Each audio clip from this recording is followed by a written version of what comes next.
You know, it is the habit of a lot of people in streaming and YouTube to overreact to everything. To really, just to overreact to the point where everything's the end of time, the end of the world. And they do it to boost ratings and boost numbers and boost all this stuff. And I understand this. And everything is the end of the world, and everything is, the patriots, or it's the pedos and the pedos and the pedophilia, anything they can say to get numbers up. Even with the boreal fires in Canada, people are saying, and it's the direct energy weapons. Like, where the hell are you getting this? So it's a lot of hype, and some of it's schmaltzy, some of it's might be accurate, but a lot of it's done just in order to boost numbers and boost viewers and boost audiences. I understand it. That's the way everything is. In fact, if CNN had been paying attention a little bit more to that, they wouldn't be in the strait they're in. But I'm going to tell you something from my heart. And I'm not going to exaggerate. I'm doing no ads for anything tonight, or this is just me talking to you. I am disgusted, embarrassed by my government. This is the Constitution of the United States, and I love to hold it up, and I love to talk about it, and I love to discuss it. And it's all we have. And it stands for the proposition that we treat each other fairly and fearlessly, and that we don't forget the rules, that we're a country that's brave and fair, and we abide by the rules, okay? And no matter who you are, black, white, trans, Dylan Mulvaney, whatever, you're treated with dignity, respect, and with all of the protections under the law, unless you're Donald Trump. Let me be very clear about something. Donald Trump is separated into a variety of different categories. Donald Trump, the citizen; Donald Trump, the president; Donald Trump, the ex-president; Donald Trump, the whatever it is, public figure, you name it. Donald Trump, the president during his tenure, did things that I didn't think anybody could ever do. I think he was the most exciting president in my lifetime. Nobody ever invigorated the passions of this country more than he did. Nobody. For better or worse. This is a guy who made the political rally, Woodstock, Coachella. People went out of their way, waited days to see him at a political rally. Nobody else could do this. Nobody. But he did it. He transcended, and he went to the deep state, the police state, the intel state, the shadow government, the ruling class, the permanent class, the legacy. He basically told them, and they vowed, we're going to get you. We're going to take the rule book, throw it away, and we will come after you and your family and your friends and your lawyers. And we're going to do everything. People who liked you, people who dared to believe that maybe your 2020 election was stolen, we will turn to our proxy slaves, our employees, our servants, namely big tech, because after all, the shadow government owns big tech. You know, we've been through that before. These are proxies. And we're going to shut down and shut up and close off everybody who not only says something that we don't like about you, but if somebody dares to have a difference of opinion as to contagions or anything, or if anybody dares to say that you were denied a fair election, you're going to see stuff only designed for you. And the Constitution be damned. Because we're going to get you. Because, Donald Trump, we, the shadow government, hate you. And one of the reasons why we wanted you there, because, let's face it, had Hillary Clinton been a stronger opponent, had she been not as loathed and detested, she could have won, maybe, but we're not going to say we helped you along, but we probably could have helped things the other way. But you know what? You posed and you presented yourself as a very important person, because nothing that we're doing today could possibly have been done without you being there. Nothing. Everything you're seeing now, everything from Bud Light to Target to this to transgender to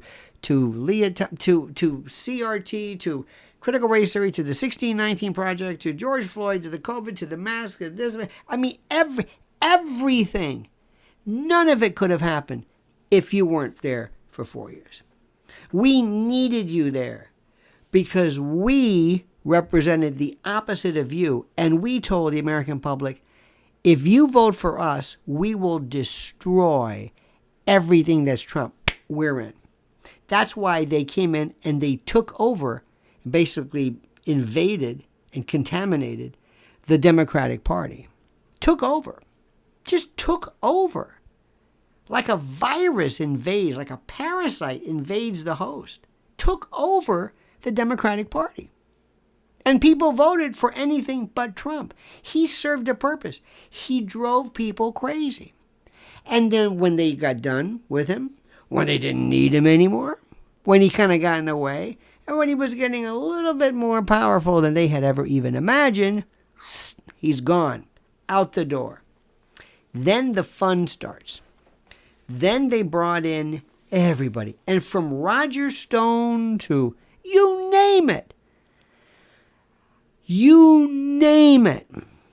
Remember Roger Stone? Remember his 4 a.m. ninja arrest where CNN happened to be there? Isn't that something?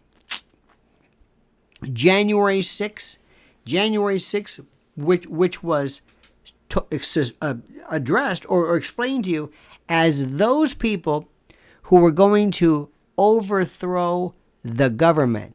Those fat slobs with the the camis and everything, who were walking around and sometimes acting stupid and boorish. Some of them technically guilty of seditious conspiracy. So say we all. So said juries. But in any event, those people were going to overthrow this. This is the coup. Those people, come on. And they're going to still use. They want to do this. They also want to. Mike Pence even said it, that they're going to use the 14th Amendment to say that Trump can't be president because he was somehow tantamount to a Confederate soldier. I mean, there is nothing. There is nothing. They went after him with the emoluments clause. Remember that? They went after, impeached him twice. They went after, I mean, Ivanka and her trademark. I mean, everything. They didn't miss a beat. Nothing. And they got him for the Alvin Bragg indictment, which is the worst in history. Then Letitia James, the state attorney general of New York, for this overvaluation of property, which is ridiculous. Then and by the way, this is the Mar-a-Lago case, which we were telling you about. I told you, everybody told you that. And I think the January 6th, that may still be there too. Don't kid yourself. Seditious conspiracy, Trump? Oh yeah, because in their mind, Trump was there leading the charge. Even though Trump wanted to have a lot more National Guardsmen or people there, which, by the way, is a great way to overthrow a country by insisting that there's more military to prevent you from doing the thing which you purported to do. Anyway. And then you've got Stop and Steal in Fulton County in Georgia. And then you had the E. Jean Carroll case, which was just ridiculous. First of all, Trump should have testified. Should have testified. And that defense was just horrid. But now this. And they're not done. Now, what they're going to tell you is, don't confuse Trump with Biden. Yes, Biden may have had documents in his garage. Yes, Biden may have had, and others as well. But this is obstruction of justice. Not just the possession of the documents, but obstruction of justice. And this is different, they will tell you. Because they will show you that his lawyers signed affidavits, and who knows, they may be on the hook too.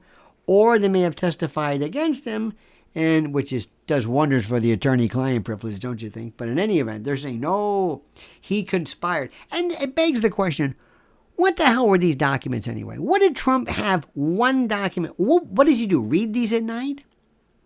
What was the purpose of this? I'm just saying, I know other people do it, but nobody's ever explained to me, what the hell do you want these documents for in the first? I mean, seriously, you think somebody would say, Mr. President, I know what I'm talking about. Don't have one document. Trust me. It may not seem like much to you, but they're going to get you, and that's how they'll do it. Remember Sandy Berger with the thing down the pan? They go nuts with these documents. Please, Mr. President, please, I beg you, sir, as he's like to be called.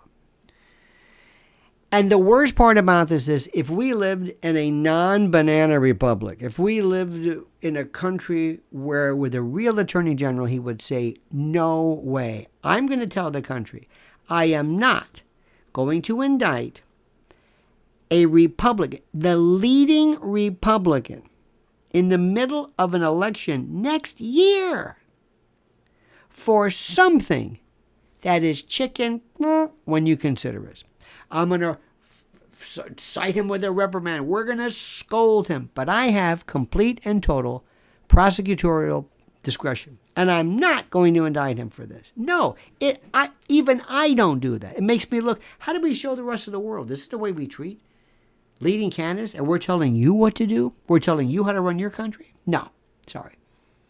Especially when that vile Biden and that son and that family, there are people in downtown New York, okay, with funny names who don't have that inherent criminal mentality that the Bidens do. There's racketeers and there's gangsters, and then there's hoods and thugs, and then there's just crooks.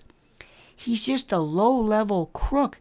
And he thumbs his nose at you because he realized they're not going to do anything to me.